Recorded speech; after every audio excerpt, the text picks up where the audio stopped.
Now we see Rambo more confident, a Rambo hell-bent on rewriting his own history. When I made the movie, I didn't see it like a political movie. I saw it as an action movie.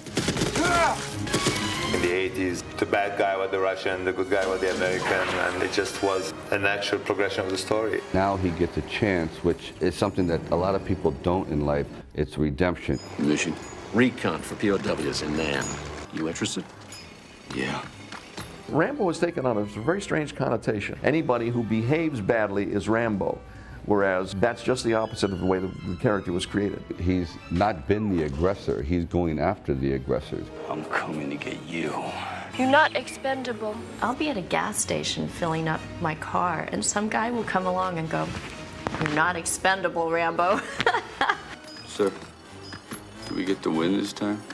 This time it's up to you. That line caused a lot of people who had been in Vietnam to cheer.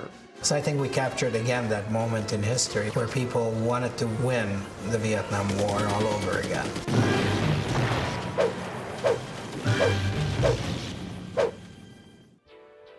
First Blood opened when we were in October '82, and it did not bad for that movie here, and pretty good in the foreign. The normal thing is, what else? I'm sure he's going to be doing something else. And we went to then a friend of ours who was roughly trying to get his own small movie together called Terminator. So Jim Cameron, and he's the one that started working on writing the sequel. The big difference in a Cameron script was that he wanted to start him out in a mental institution. The James Cameron screenplay, which was rich in description and had all kinds of it read almost like a novel. It was supposed to be Sly and John Travolta together.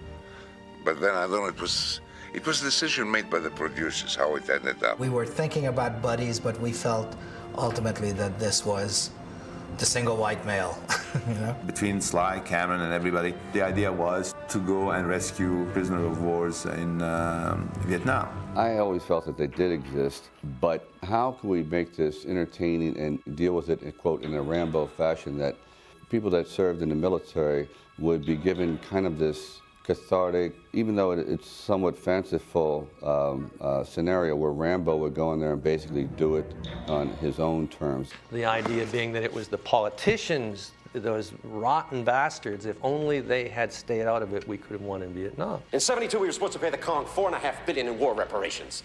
We reneged. They kept the POWs. And you're doing the same thing all over again. And then came the point, who's going to direct this movie? Mario Casal says, "You like to do a movie, the sequel to First Blood?" I say, "I love First Blood, and I know Ted Kotcheff is a good director." He says, "Well, we're sending it to you to read." So I read it and say, "Hey, I could do something with it." Ted had a more intellectual approach to the film, whereas George had a very visual and emotional approach to the film. We thought if we could get him to do it and get Sly to agree to it, we would be able to deliver the kind of film we wanted to do. George Cosmanos, who is a very dear man, he upped it, and George filmed a Rambo character who is a bit more flamboyant, and we see the man for the first time truly at home in the elements. I mean, now we see what he was born to do. The casting of Rambo was not difficult because there was Richard Crenna, who I like a lot, as a man, like I like Sly too. They were both already doing this thing before. I was thrilled when they were making a sequel. I was very much excited that they were going to do another one, because I loved playing the character. I loved working with all those people. Wasn't my war, Colonel. Just here to clean up the mess. Somehow I got a script, and I glanced at it real quick, and I went to the lot, and Stallone came walking down the hall. I said, "How you doing, man?" He goes, "Hey, how you doing?" I said, "Come on back." And anyway, I read for him. Go back to the agents. And I said, that part you said was cast, I think I just got. Charles Napier stood out as the #1 bad guy. You think somebody's going to get up on the floor of the United States Senate and ask for billions of dollars for a couple of forgotten ghosts? Men, goddammit! Men who fought for the country. That's enough! I'm sure that Charles has had to walk through life being looked at askance by the general population as a kind of a bad guy, a guy that you wouldn't want to trust. Rambo, this is Murdoch. We're glad you're alive. People go, "I hated you so much." Well, of course you did. That's what you were supposed to do, you know? Why were you so mean to Stallone? I had to be. Sure, he's still not unbalanced from the war. Rambo! It was a long process. It was like first there was an audition with the casting director, then it was with the producers, then it was with Stallone. It was a sense of unreality because this kind of thing just didn't happen very often in Honolulu, Hawaii. I got back and I phoned from some phone booth that was out in the middle of nowhere. And I called them collect because I had no money on me.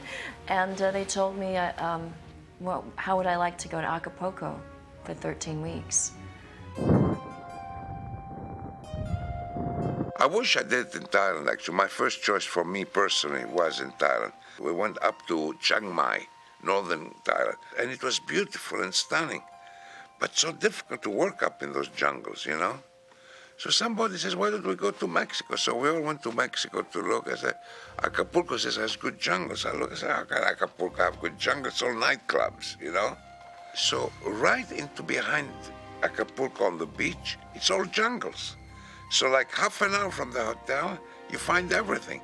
So my thing was how to find the more interesting jungle, the boulders, the rivers, the waterfall, to give it a variety and try to make it as Vietnamese as possible.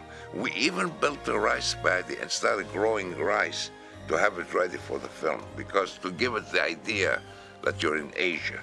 I want a water buffalo to prove that I'm in Asia. We couldn't. They tried the cow, they put phony things. It's a joke. Mexico presented a lot of problems because of the logistics, number one. We've been through every realistic thing in the world, like mud. Heat, the long hours. Snakes, like yesterday, I was caught 3 snakes, or you get tarantulas. Stallone would get very mad at me because I had the ability to stand there in my wool uniform and not sweat. He says, how do you do that? And I said, I won't allow myself to sweat. I think I went into a Zen mode. All of Acapulco got so flooded that nobody could get to the sets, and it took us a week to clean up the mess. As I wake up, there's 5 Mexican guys over me, over my bed. I say, what's the matter, what's the matter? And I look up, and the bed is in 1 foot of water. In the middle of a scene, you see a scorpion going up your leg, and you say, wait a minute, do you have an Actors Guild card, or, I mean, are you a... And because of the political situation, mainly having to do with permits and being able to get certain equipment into the country. We had the helicopters waiting in Texas ready to come into Mexico. They said no.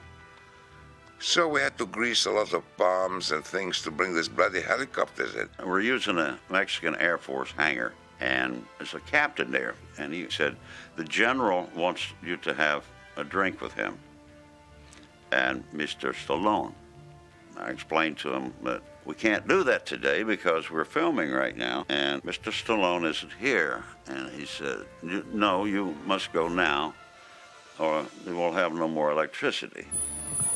So we went over and had some drinks with him, and then we could shoot, do anything we wanted to, you know. And we had this huge Buddha made out of styrofoam, and he wanted that Buddha. And so you can have the Buddha, but you wait till the picture's over. After that, everything was fine. You know, thousands of people go to Acapulco every year for vacation, so as an actor, you can't really complain when you go there to work. There were a few nights out where we took the Slymobile out. You know, he became like the unofficial mayor of Acapulco. I don't think we stopped dancing until 2 or 3 in the morning. And Stallone keeps a grueling schedule because he's up in the morning and he works out every day without fail and every evening. And I have to say, it's probably one of the few movies I've done where the guy looks better than the girl.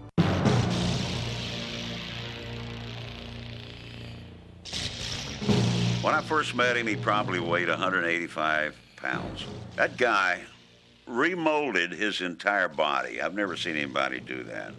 I mean, you can't imagine what he put himself through. We'd get up at 5 o'clock in the morning. He would go in, work out on heavy weights, free weights, doing all kinds of exercises. We finished the day's work, a very hard day's work. He'd go back into the gym again and work out again. You are strong, very strong. It was about 8 months of training, 4 hours a day, toughing myself up. The SWAT combat courses, the archery courses, the survivalist courses. I think the man is nuts. because he's given himself things to do in this picture that nobody should ask of themselves. He worked his butt off in that movie. He went into diseased water, mud, he dragged himself. The technical advisors on this show, the men that have actually been through the tours of duty, keep me honest, keep the story honest. Yeah! Dead center, how about it? In the movie, we take shots as far away as 185, 190 feet. And we got lucky on a couple of them. Sly did have another note when he saw the picture. And I remember he called it arrow fly time. And it was the amount of time it would take for the arrow to go from the bow to its target. And he had me kind of lengthen. Whereas I had cut Sly, you know, letting go, and maybe I cut away. He wanted me to hold it a beat and then hold the next shot a beat. Kind of worked. It's the old arrow fly time. Arrow fly time, that's what he said.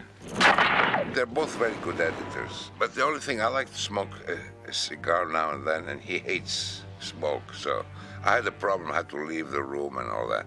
And we used to joke about it because there was always a pile of cigarette butts outside the door. Right. Just a pile that high. The director of photography was Jack Cardiff. I remember when I was on location and I was actually working with him, we'd be talking about stuff. And I was pinching myself. I'm working on a movie with Jack Cardiff, and this is the man who shot The Red Shoes. What a great cinematographer. When you do an action movie, you have to make it different and original. And we had to invent actions going through the movie. So I started thinking, hey, how is he going to kill more Russians today or more bad guys today? They had a maiming montage, if you will, in the first picture. It seemed to work, so they put one in the second picture. Yes. He kills this guy, he kills this guy, he kills this guy. And we do it fast, and, you know, the audience responds like, whoa, you know. They really responded when he's covered in mud and you rack focus to the eye, and the whole audience always went, oh, cool. So you had to think all the time how you're gonna do all those action scenes, which were all different. Most of the special effects were actually shot or created through the editing. We had multiple angles of all these huts exploding, so I don't know how many huts explode, but they probably only had 5 on the set and 10 of them blow up. Yeah, and we used every one. And sometimes we'd use them twice. Yeah, we flop them and blow it up again. And I also was a strong believer that you just don't fly a helicopter. You fly helicopters low, which is much more powerful because they give it strength and speed. But also flying over villages, seeing human beings and things happening to them. Actually, one scene, one of the pieces we had fixed on the plane, on the helicopter, broke down and fell, and I said, leave it alone, it looks like an explosive, you know. I wanted to make it like a Western in the air, like a duel. You see at the end when they come facing each other, it's like a duel.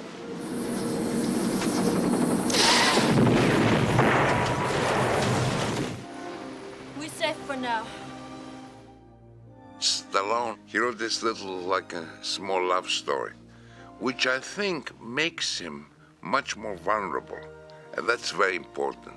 My character, Ko Bao, she only sees the vulnerability, and that's what moves her and touches her.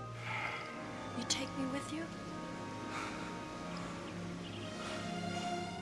I really fought to keep a kiss in there, because I felt that my character should have a possibility of what could happen between them, of some sense of a dream that was in the making. And there's a potential of something really true there, a potential romance, which of course is nipped in the bud. And then, in a similar way to the first picture, that causes Rambo to snap. There was one unintentional laugh that we ended up cutting out of the picture. Rambo is holding her in his arms. She's dead, or she dies in his arms, and then he let out this scream, no! And the camera popped out wider, and the no echoed across the land, and the audience went wild. They started laughing hysterically, and Mark and I looked at each other and said, that comes out. This is why we have previews. Towards the end of the picture, Rambo had a little speech. The question that Troutman asked him is, what do you want, John?